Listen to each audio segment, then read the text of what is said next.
Welcome to Oceanside Chat, Light Beyond Generations. This podcast was created to inspire, motivate, and provide insight through industry professionals sharing personal stories, career aspirations, and practical advice. In this episode, we spoke with Tyler Mincey, a mechanical engineer who shipped the first generation iPhone in his first full-time job. Now he is a partner at L.I.T.E, an early-stage VC fund, investing at the intersection of the physical and digital space. Time to get your feet wet in the business world and join us down by the water as we have an Oceanside chat. Season 1, Episode 5, Life Happens at Intersections.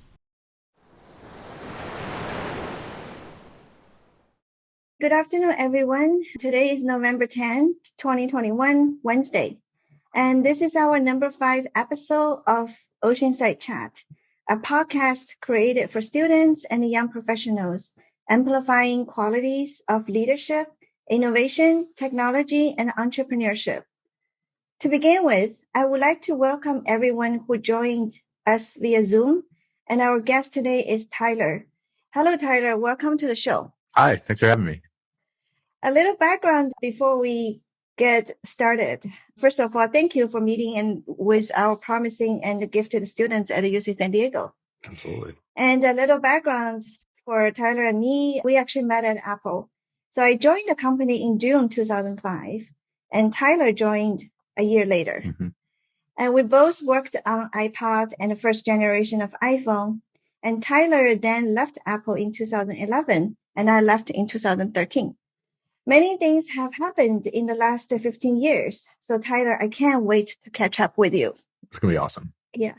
So as a host, my job is to ask you a lot of questions.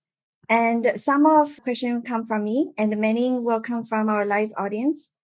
As a tradition of the show, I will also take one question from you. Nice. So are you ready? Sure. Okay, perfect. So what is the first thing that comes to your mind when you hear the word Apple? I tend to think very visually. So I actually think of their very old logo, actually before even the current one that exists. Mm-hmm. That's the picture of Isaac Newton sitting underneath an apple tree.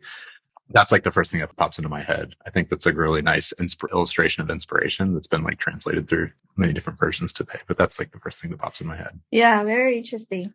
So what's the first thing that comes to your mind when you hear the word technology? Technology. Oh, man. I think about technology a lot. So that like immediately starts my head spinning in, many different directions. But I think for me, technology is really about tools that amplify, people's energy. I think that's the definition of what simple machines do at a very basic level. And I think that's true of technology's role in our life. But so I think of technology very broadly. I think that applies to things like government systems. I think that applies to how people have described like magic historically and some religion and things like that as well. So I take a very broad view of technology, but I think there's lots of very tangible day-to-day practical things where technology is getting more and more integrated into the parts of our lives. Yeah. We can't live our life without technology these days. Exactly. Yeah. I try to get our audience get to know you a little more. Mm-hmm. Okay, so you studied mechanical engineer and aerospace engineer at Princeton for undergraduate, and a mechanical engineer at Stanford for graduate school. That's right. So if you were a senior at UC San Diego and about to graduate, would you choose an excellent job opportunity to join in a company first or continuously pursue further education, and why? It depends really who the student is or who I am. Like for me, I felt like coming out of undergrad, I didn't have some of the like practical experience in applying the academic knowledge I had gained through an undergrad program. So my decision was really around a specific like program that I joined at Stanford that was a little bit more applied and interdisciplinary as opposed to the slightly more academic program I went through for undergrad. So for me, I felt like I came to a realization that I was lacking some of those practical skills through a senior project in undergrad. And I was like, oh man, when I really tried to apply the things I learned in class to the real project, like some things went well and some things went really poorly. Like I want to learn more about that. And for me, the best context to learn about those things was in a very specific grad program. And so that's why I decided to kind of go that route. Mm-hmm. But it kind of depends on what the opportunity is. I think depending on what you want to do, the cutting edge of gaining that experience is happening at private companies many times and not in educational institutions. So I think if you had like an amazing opportunity to really have a lot of, power and ownership and involvement in an exciting company, like, yeah, maybe I'd think really hard about making that jump. So if fast forward to today, right, do you think this generation, people's expectation in terms of the graduates, right, from a university, do you think the society has a different, or industry has a different expectation for your educational level or not? Versus like in the past? Versus in the past, we have a lot of stories about, great iconic leaders who dropped out from college and still being very successful. Mm-hmm. So I'm curious about your perspective that, in today's world. Right. Not to be pessimistic about it, but like from the hiring company's point of view, they don't actually care about your academic background at all. They just care in as much as that like makes you well suited for the specific needs holes they're trying to fill and the problems they're trying to solve right now. So like what ultimately matters is understanding what they need and trying to be a good fit for that. And sometimes the answer to that can be an academic program. Sometimes it doesn't, but that's not even like really the criteria for them. They're really just thinking about like, do you have the capabilities or skills or future ability to do the thing we need to do? I see. Especially, companies that are hiring for junior roles too, they don't actually expect you to know how to do the job many times. They're investing in your future and thinking about it as like a talent development and employee development. So their evaluation criteria is a little bit more around how has this person shown evidence that they're a fast learner and how energetic are they and how quickly can they grasp new concepts? How creative can they be? Because they're really investing in your future, value and opportunity versus like where you're at today. For the technical people in the audience, like I always joke around, like you should hire for slope and not y-intercept, if that makes sense. Like it's not where you're at now, but how quickly you're getting better. Yeah, it's very interesting because I know what you're doing today, and in the sort of investment community, right, for the future opportunities, and what you described in terms of the talent, it sounds similar. Yeah, absolutely, very absolutely. Interesting. Yeah, so you have a mindset of being invested in the future. Yep. The potential of that. Right. Awesome. And also, like as everyone knows, tuition is super expensive these days too. Right? So, growth of tuition costs is not caught up with wages, and so I think that decision is also like harder and harder than it's ever been before. Yeah. I think some of your ability to learn quickly is like related to your appetite for risk and be able to jump into things too. And sometimes being burdened with a ton of debt makes you more risk averse in ways that's not good for your personal development. So I think people should really think about that as well. Yeah, it's a complicated decision to make. Yeah. What's your first job after college? So that's kind of hard to say even. Like I had jobs like during college and after too. So it's kind of a mixture. Like even when I was in undergrad, I did some summer jobs at a production studio for a cable company. So my job was basically making like copies of tapes. And so like I worked on this big patch panel, like patching together audio and video signals and making dubs of tapes and also like soldering together wires and motor controllers that broke. So that was actually like where I learned to solder and also edit digital video and things like that as well too. So I was like helping do some of the like online publishing of the stuff that would go out for broadcast. So I'd have to like re-edit things and encode things for the web. So that was like a really interesting place for me where I learned some, practical technician skills, but it was still this like mixture of like creative profession with a technical foundation. So that was really fun. I met a bunch of like very interesting people from there that I talked to music about and learned how to learn like interesting video projects to get excited about. So that was actually a very inspirational place for me to work. Yeah. So what about Apple? Is Apple's like number 2, 3 job you have? Or? Yeah, I mean, there was kind of a path of like doing some of the video production stuff. And then I was a research assistant at Princeton, kind of working over the summer and during the year, supporting grad students' projects. I was building robotics systems that would help mimic how fish swim. And some grad students were building control systems and complex like fluid dynamic models that would model how fish were swimming. And my robotics apparatus would help validate their models to be able to do some swimming control. So there's some things like that. I was also a TA in grad school. I was getting paid to teach people while I was going through school. And then Apple was my first full-time job after grad school that I jumped into. How did that experience working at Apple impact you?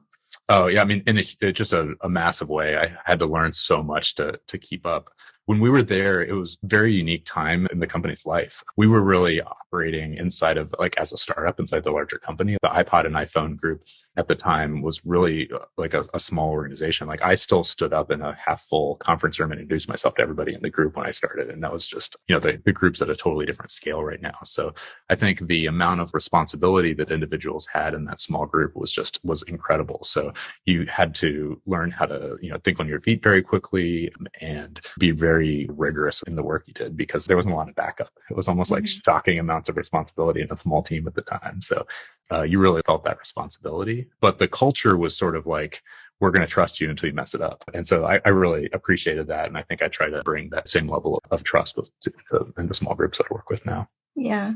So we were both on the iPhone team, right? The first generation iPhone.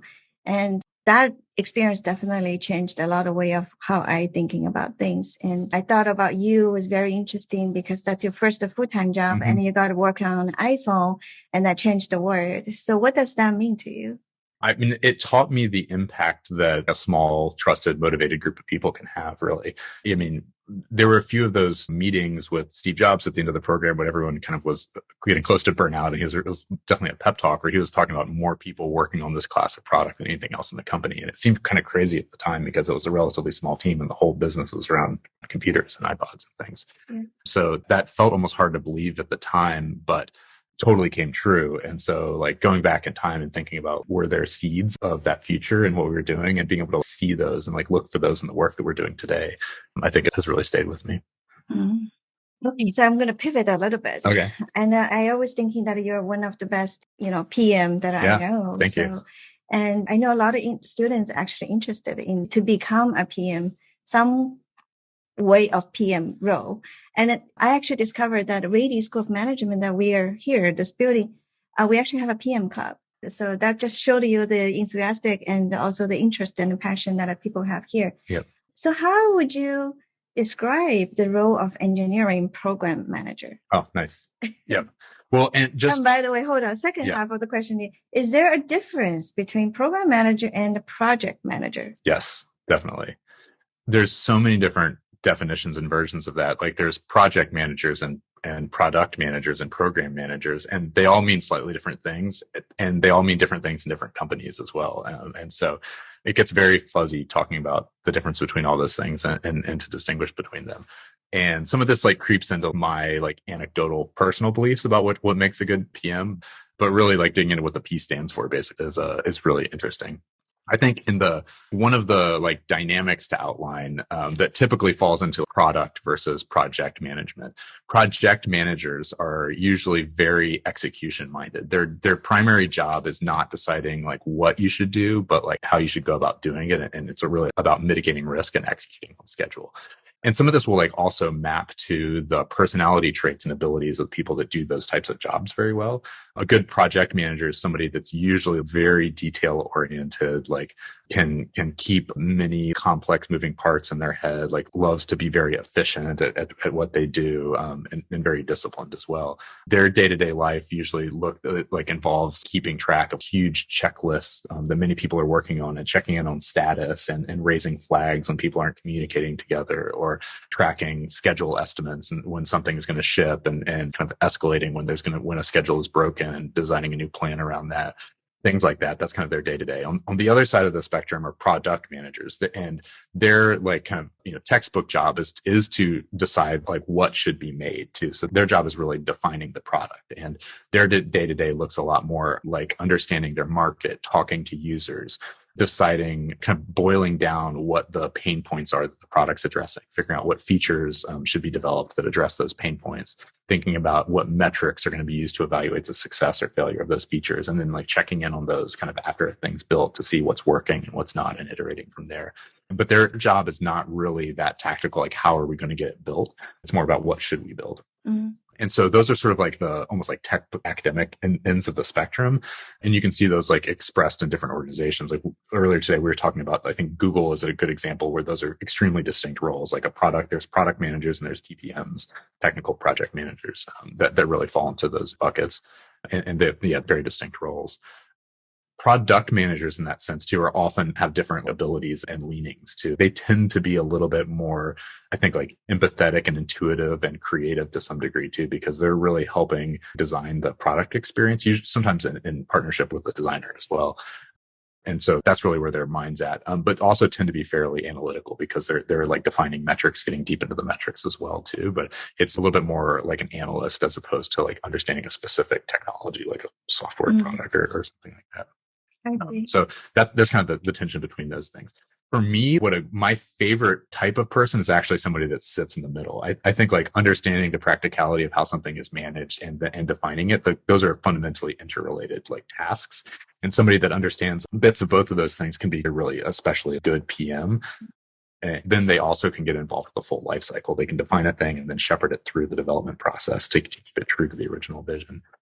I think thinking that those are two abstract separated things is just like a recipe for disaster, basically. If somebody thinks that they can go to the library and sit in their leather chair with their whiskey snifter and like decide what the product should be and then throw it over the fence to the people that just are supposed to turn the crank and execute it, like that never works.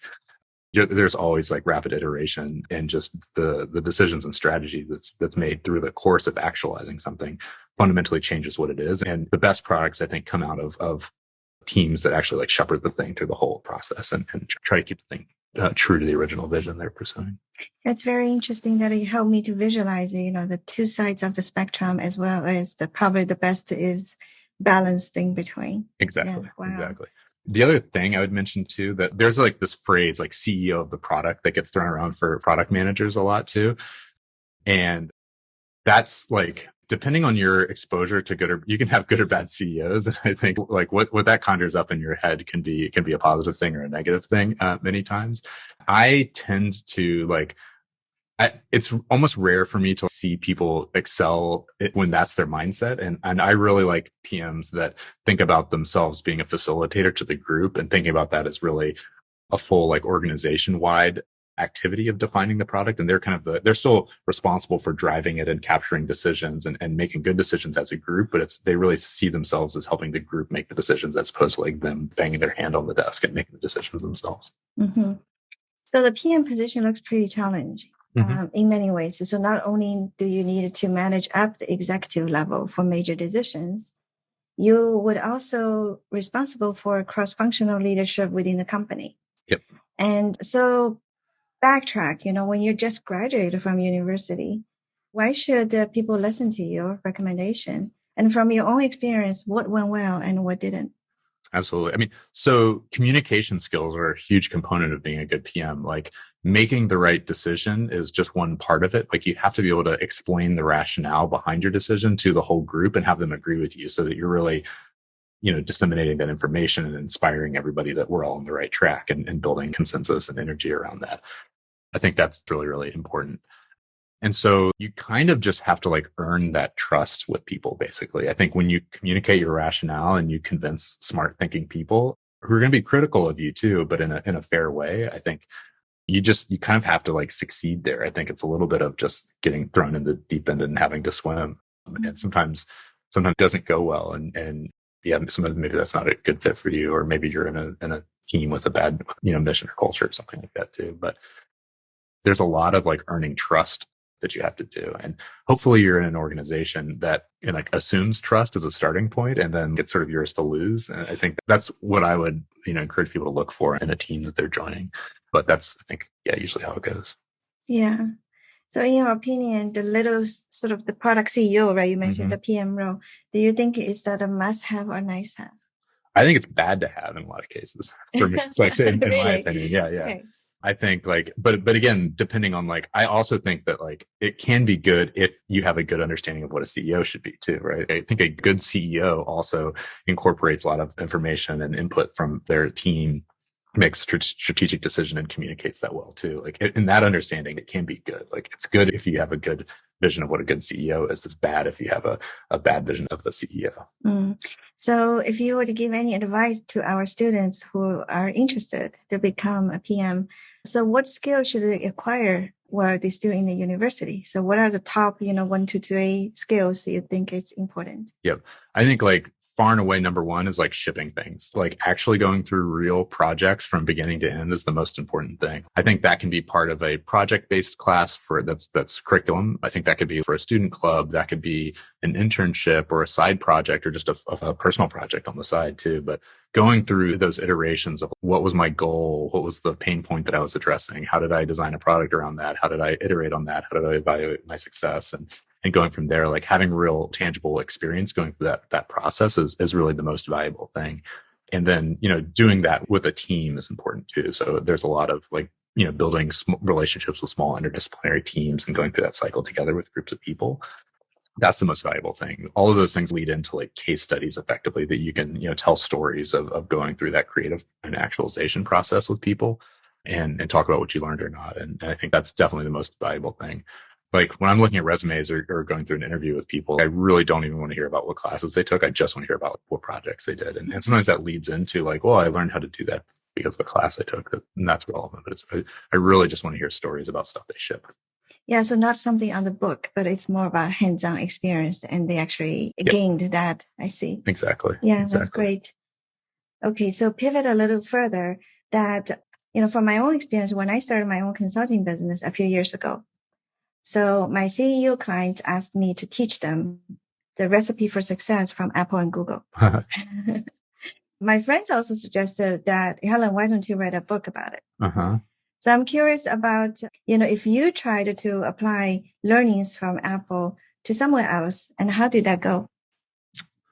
So actually that phrase, recipe for success, is interesting. Like what I've really tried to optimize my career around is doing new things well.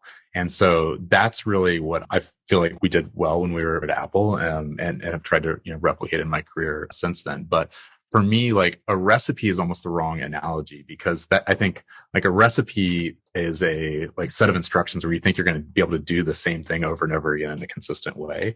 And whenever you're doing a new thing, your past experience doesn't really matter in and of itself. You're not trying to repeat a playbook of something you did in the past and expect that to work for like the new thing that you're working on. So how do you get good at doing the new thing? I think that's about being like fast and iterative and being a quick learner. And so those to me are like the ingredients and the recipe for success, but it's more about the attributes in what you invest in that make you good at doing a new thing as opposed to like replicating an old success.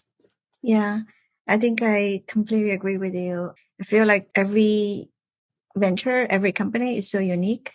So from anywhere, the company culture to their product to the combination of everything, the leadership. So there's really no such recipe that we could just, apply directly. And you have to figure out who they are, what they're trying to do, what's the best for them. That's also similar to like when we look at each, students, each person, right? Like what's the future career success for them? Right. How should they get there? Right. Yeah. So it's not so easy that reading a book or, follow a recipe and you can just get to where you are. Yeah. It's like the task is inventing a new recipe. It's like, who's going to make a new food item? Yeah. And then like other people are going to copy the recipe for that in the future. Yeah, exactly. So now you are a partner at the venture capital firm. Could you tell us more about that? Absolutely. So I'm a partner at Bolt. We're an early stage venture capital firm that invests in companies building products at the intersection of the physical and digital worlds. Early stage is like a little bit of a shifting sand of what that means. Today, in today's nomenclature, that's a pre-seed investing at the stage we will typically invest. What that means in more practical terms is we're often the first institutional investor in the companies we back. Sometimes there are some friends and family or angel investors in the company, but we're really the first institutional investor that's writing a largest check, usually instituting their board of directors and really kicking off a lot of the more official like mechanisms and governance in the company. And then we really specialize in being collaborative partners with the founders in the first couple of years of their life, helping them build a foundation for a great company. That usually involves team strategy and hiring. That involves technology development, product development, and then also building up the company itself, like debugging aspects of their business model and unit economics. And all of that like leads up to finding great follow-on investors that can help kind of work with them and be partners in the future stages of the company's lifetime. Mm-hmm. So where is your company located? We have offices in San Francisco and Boston, but we really invest in companies all over North America. We have people on the East and West Coast and Canada. And we talk to lots of companies in Europe and Asia as well, too. We just have, I think, tended not to invest in those historically because of time zone differences, because our model is being so collaborative. Sometimes that makes it impractical. But yeah, so we sort of have, in-person footprint all over North America. Yeah, so it's great. So you work, with different founders around the world. Mm-hmm. So how do you describe the innovative culture in Silicon Valley? And what are the unique competitive advantage we have? Absolutely. I physically live in Silicon Valley. I don't really think about my work existing in the Silicon Valley bubble necessarily. I think some of the components of thinking an industry there that stand out. I think one of them is just the long history of entrepreneurs who are willing to reinvest in new entrepreneurs. So I think the really culture of people being able to wanting to invest time and money and emotional support into new companies and supporting people when they fail is very, very rich.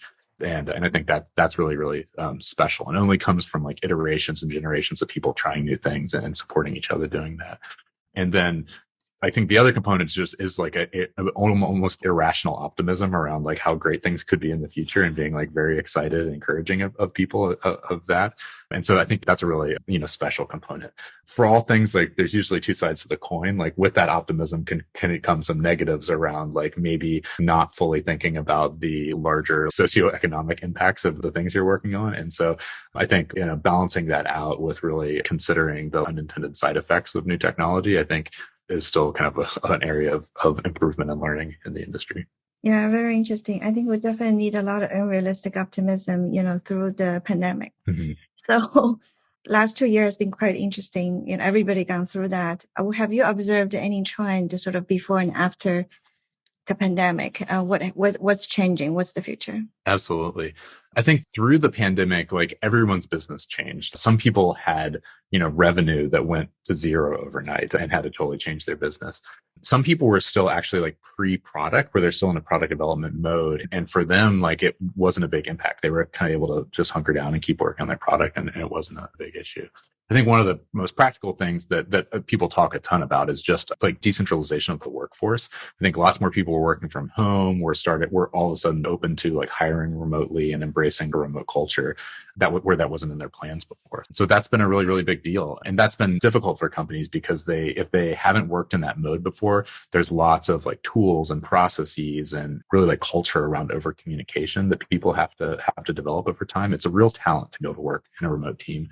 So I think it was a big transformation of people trying, and for the most part being successful, but only through a lot of effort in doing that. Now, after, as things start to cool off from the pandemic, we'll kind of see how that goes. I think everyone is in sort of a starry-eyed, happy moment right now where they all feel they're more productive than ever and working from home. But you're starting to see some rough edges where people are freaking out about back-to-back meetings all the time and not having a good dividing line between personal space and workspace. And I think there's going to be some problems there unless people are proactive about addressing those things. The other big issue is that working remotely is very easy when everyone's remote. Once some people start going back to being in an office in person and some people being remote, there tends to be a communication gap. And it's hard to keep doing the over communication that you do for a fully remote team when some people just know everything from passing each other in the halls and being in a conference room. So I think as people go to a hybrid model where not everyone's remote, I think there's going to be a lot of issues there as well too. The model changes. So do you think this is a great moment for innovation? Sure, absolutely. It's always a good moment for innovation. So where do you think are the potential area that for sort of the big innovation coming up in the near future? That's such a big question. I think I'll maybe just speak to a couple areas of interest for us at Bolt that we've been investing around recently. If you look at our portfolio, there's about half of the companies that are building a consumer product and half the companies are building an enterprise product. We actually like to do a mix of the two. And a very interesting trend right now is companies are actually blending the line between the two. I think there's lots of people that are kind of working in a gig mode or are doing a combination of their just employment structure is different, where they're working for a number of small side projects or they're self-employed in different ways. And so they're switching modality really quickly between what's personal and what's enterprise. And so that blending of the line of what is prosumer or things like that and how that's not even a term that applies anymore is really, really interesting to us. There's some investments we made. There's a company called Heroes Jobs that makes a kind of a hiring platform that's all based on short form videos, like a Snap or Instagram stories type interaction between hiring managers and job posts and the applicants that are applying.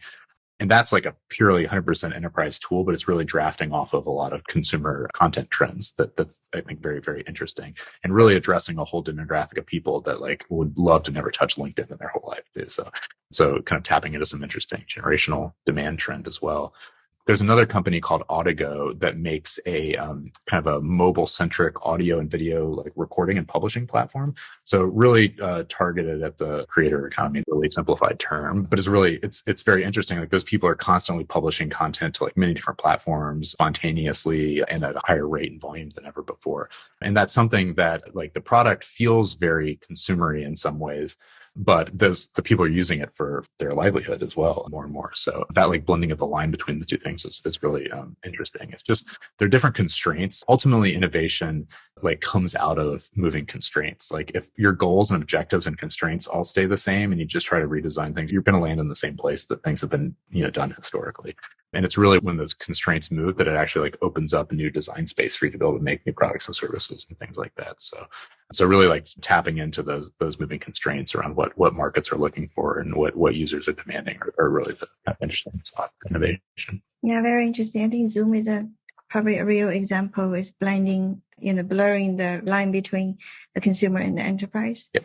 When you needed to have a video conference with your friends versus your work. Right. Yeah. Exactly. Very and nice. like, I think green tech is like another interesting example of that too. Like we're very excited about sustainability in general. We really believe we've like reached a tipping point in consumer awareness that's translating to brands really prioritizing sustainable approaches to supply chains and the products that they're developing and ESG reporting. That's actually, I think, very transformative. That's really exciting. But we have to like acknowledge like we've been talking about green tech and environmentalism for decades and decades, and it hasn't like there's been some parts that have been successful and others that haven't. Really digging into why, what's working, and where are the kind of boundaries for innovation are really important. Yeah. So I would like to encourage our audience to ask questions. I will start picking questions pretty soon. So the next couple minutes, Tyler, I'd like to deep dive into the relationships between technology and innovation. So if we think of innovation as an ecosystem, what is the engine to keep it going? Ooh, can you like say a little more about that too? Like, what do you mean as like innovation being an ecosystem? Yeah, because there's a perception out there. I think people sometimes got confused. Does technology equal to innovation? Oh, why and why not? Oh yeah, definitely not. Yeah, I like technology. I think is a tool that kind of gives you a new design palette, basically, to approach something differently. That maybe allows you to like achieve some functionality that couldn't exist before, or helps you do something faster or lower cost, kind of just like can be applied to a different market. I think innovation is really where you take the new technology that's available, but like apply it to a specific problem. So innovation really is the intersection between technology and then a problem statement or something that's changing on the like need side of the equation for your users. So innovation is more like an outcome. Yes, absolutely. And it takes a lot of input, I suppose, whether it's tool, whether it's ideas, in order to generate an outcome named innovation. Exactly. Yeah. And I think it's also important to remember that innovation is not invention all the time too. The picture should not be like a light bulb going on. It's never like this moment in time. It's usually a process. I think the overnight successes are a decade in the making. It's like very, very true, I think. And that's true of innovation. It's a very like long arc that requires strategy and iteration to really make a difference. It's not like an inventor sitting somewhere with like this like light bulb moment. Yeah. Could you give us a specific example that when you say about technology is actually a tool for innovation? Yeah. So what are some of the examples that you may have? Well, speaks that well. I think one that comes to mind and just is relevant to us is the iPhone too. So it was actually really funny. Like when the iPhone shipped in 2007, there was a Time magazine cover that had it on the front page. It was like invention of the year. And do you remember that? Yeah. And for me, that was not exactly the correct understanding of how that product came to life. It wasn't like it, emerged fully formed from, Steve Jobs' head, basically. The whole reason that product could exist was because a number of different enabling technologies were on like very long evolutionary paths that like led up to that. It was a combination of mass storage, flash storage that was very small and low cost, with cellular technologies, with touchscreen technologies, with miniaturization, and the advance of modern operating systems as well that could actually run in like resource efficient ways on the phone. So the fact that that all came together was the result of, decades of iterative work for all those like ingredients and evolutionary paths that really led into that as well. And innovation is like that whole thing happening. So I think you have to approach innovation with that same mindset and not really like the focus shouldn't be around, I'm going to have this like clever idea that I'm going to think of in a room myself. It's really going to be about like, let me open my eyes and see what the most exciting evolutionary trends are that have been happening for the last 10 years. Like, where are those converging and where are those convergent points? Where's there a spark there? That's going to be something, especially something. Yeah, that's very interesting. So back to this like engine of the ecosystem for innovation. Do you think, we can do multiple choices, right? Do you think it's actually people, it's actually skill, it's actually creative ideas, it's actually technology? What exactly? I know it's very complicated, right? Yeah, Gigantic system. It involves almost everything, we're living. But I'm wondering about, if you were to prioritize saying the source of innovation, right? It really coming from somewhere. And then, whether a university, whether a community, that we should really kind of encourage more of that happening. What would you focus on?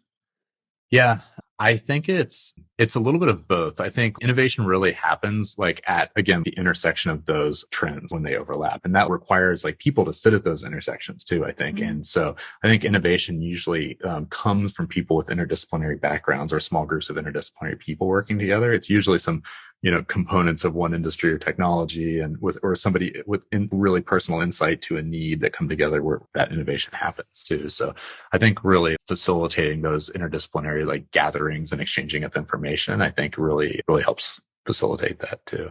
I see. One of my favorite TV shows ever, people haven't seen this, is the show Connections. This guy James Burke did back in the 70s. Like it's all online now, the Internet Archive, you can find it. But he just tracks these like amazingly complex and surprising kind of evolutionary journeys of information technology or nuclear physics, from water wheels to punch tapes to mental guidance control systems. And I think go watch a few of those. They're very entertaining and also like old school in a really charming way. But I think that really paints a very tangible example of how crazy the leaps are and the little spark gaps that fire between ideas happening. And it's really hard to ever be able to predict. It's more about creating like ingredients and the environments for those innovations to emerge. Yeah, perfect. All right, now I give you a break. Oh, nice. How about you?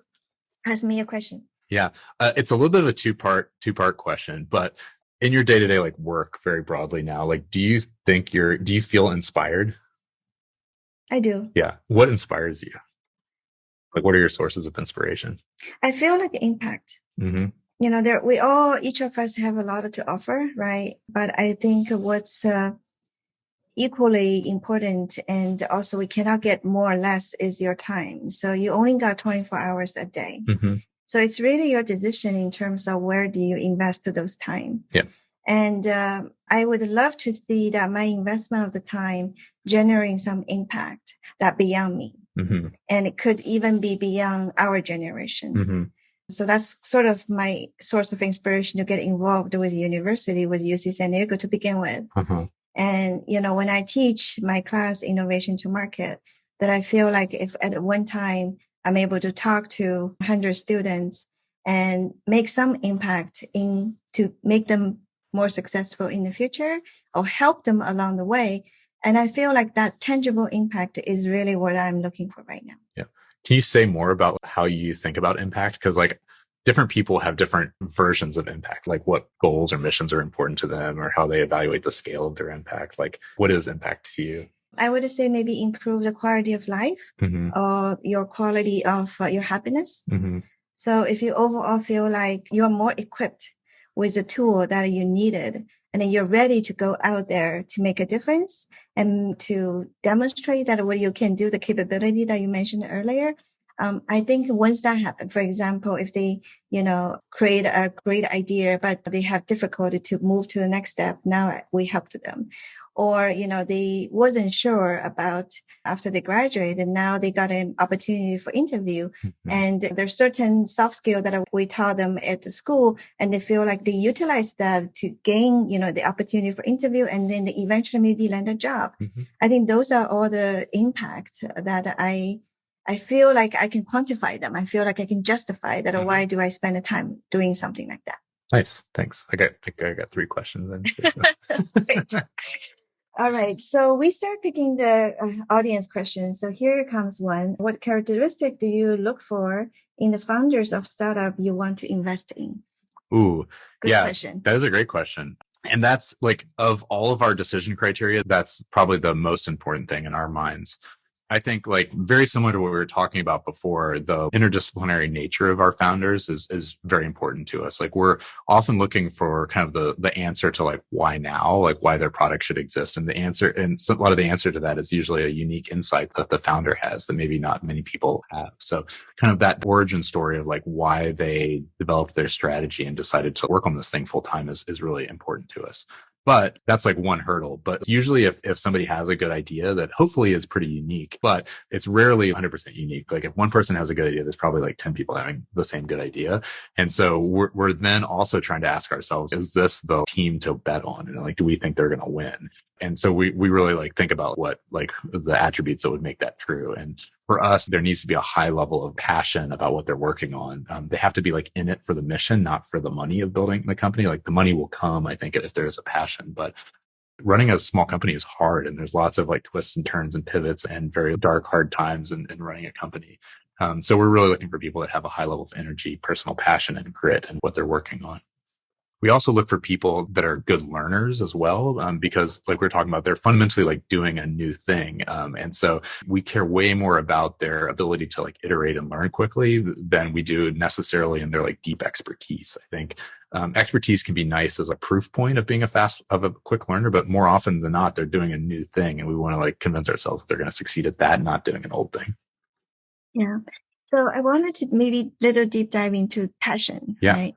And when we see people who is really passionate about certain things or certain ideas, are you looking for the founder who actually persistently, pursuing the passion that in their version, or do you actually prefer them to learn quickly and, be more flexible in terms of the future? Like I can see both sides working. So what's your experience, and where most of the founder being successful on which spectrum?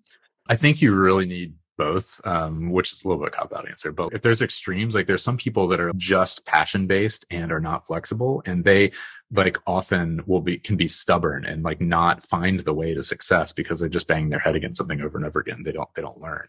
But then there's also the opposite end of the spectrum where if you're purely flexible and you don't know where you're going, you're just it's just a random walk and you're just looking for an opportunity. And sometimes those people do like kind of, pivot themselves into a good business. But these days, it's very hard to hire and build a great team around yourselves. And so you really need an inspirational story. And I think have enough vision that you can inspire and hire a great team to go work on the thing with you. And so you really do need somebody that knows that North Star and what the goal is and can be able to communicate and inspire a team to do that. But then they have to be able to also be flexible enough to get their way there eventually. Yeah. So I'm going to go with both. Yeah. Yeah, life is not easy, right? Yeah. So the other question here, many foreign governments have heavily funded innovation budgets within their country.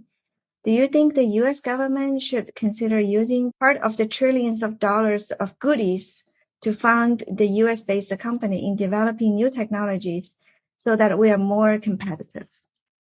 In general, yes. But I think about that money needs to have like an investment mindset. I think the idea is that you're helping like start a flywheel and turn the crank of something that's going to eventually be sustainable in and of itself, so that your small investment will reap larger and larger rewards in the future and create value for the ecosystem. I think the bad version of that is when it's more of a subsidy than an investment, and you're like propping up something that should die and extending its lifetime in a way that's not going to be sustainable. So I think it really depends on the approach that those like financial incentives are applied. But I think they can be very positive, and with the right mindset, we totally should be making good investments. Okay. One more question here. After graduating from college, would you recommend fresh graduates to work at large corporations or small business startups? I'm going to take the cop out both road on this again too. Like it really depends on people's individual interest. I'll maybe just talk about some of the like decision criteria, things you might think about. Large corporations can be great sometimes because of mentorship that exists. Like there's oftentimes senior people that you can work under and learn from and really kind of go through. You can really have accelerated learning at some of those places because of the high level of experience and talent from your peers. Where at a small business, there's oftentimes only like one person doing every job. And so if you're brand new, you're kind of just like figuring it out yourself. And there's, some positives to that, but that also can be like, can slow your learning if you're making a lot of mistakes that could be short circuited by just working with someone that's done that before. But you're like getting this new experience of like how to do things new yourself. And so that can be interesting as well.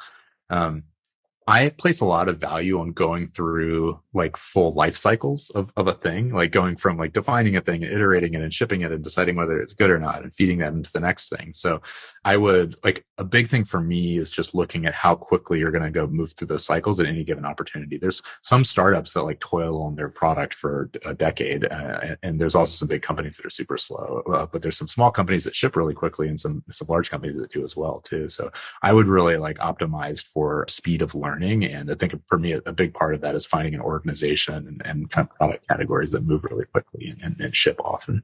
Mm.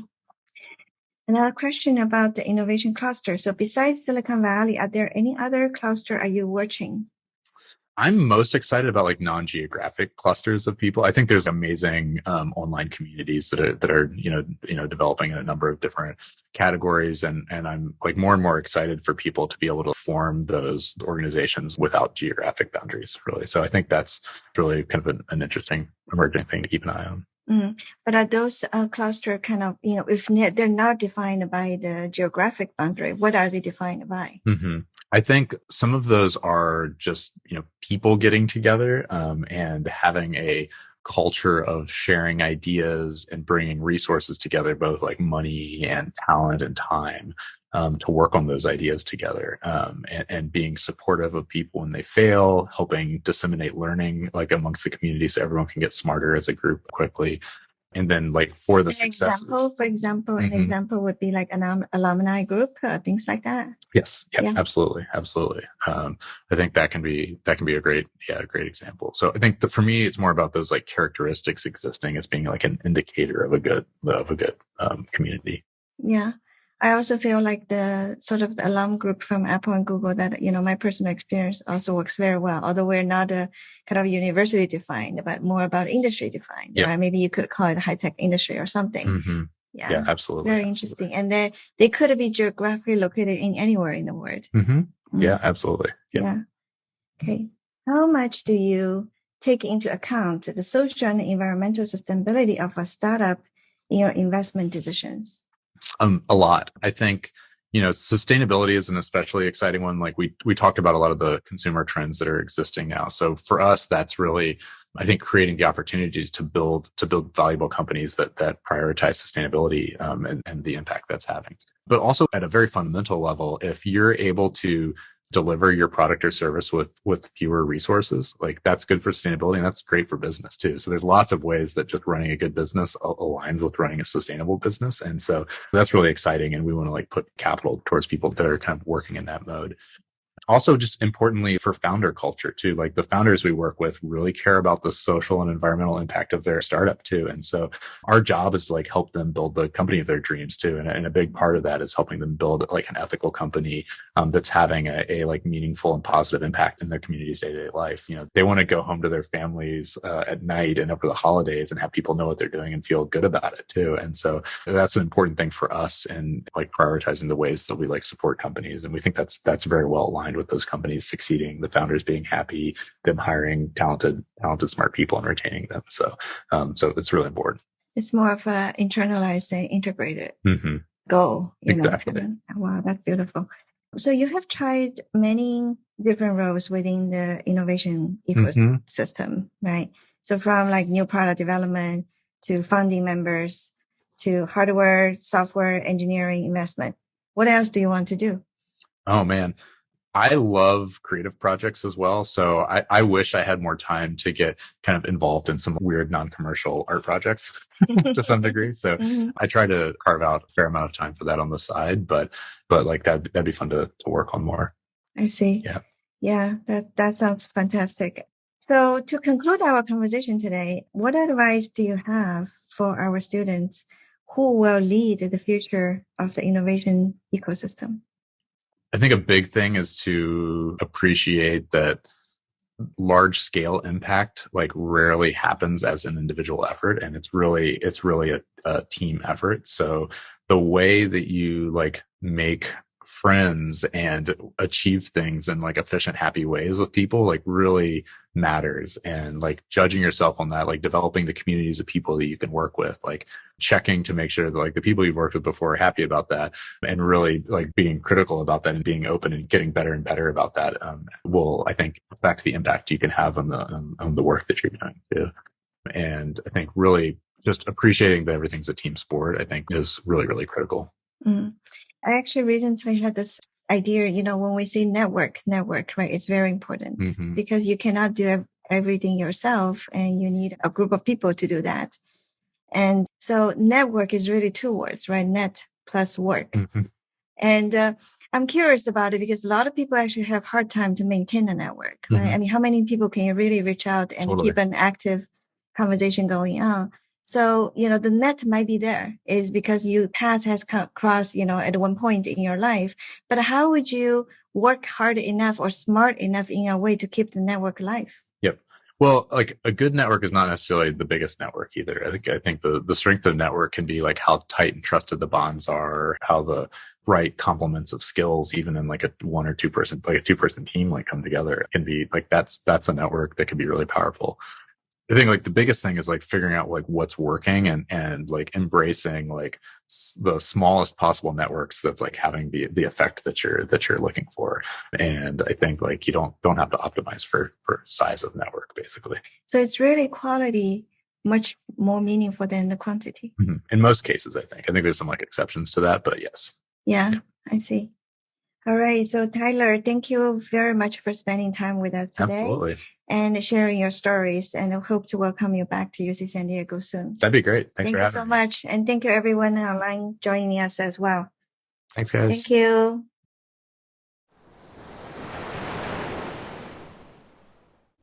Thanks for listening to Oceanside Chat. We hope you enjoyed this conversation.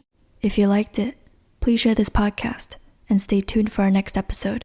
We'll see you later.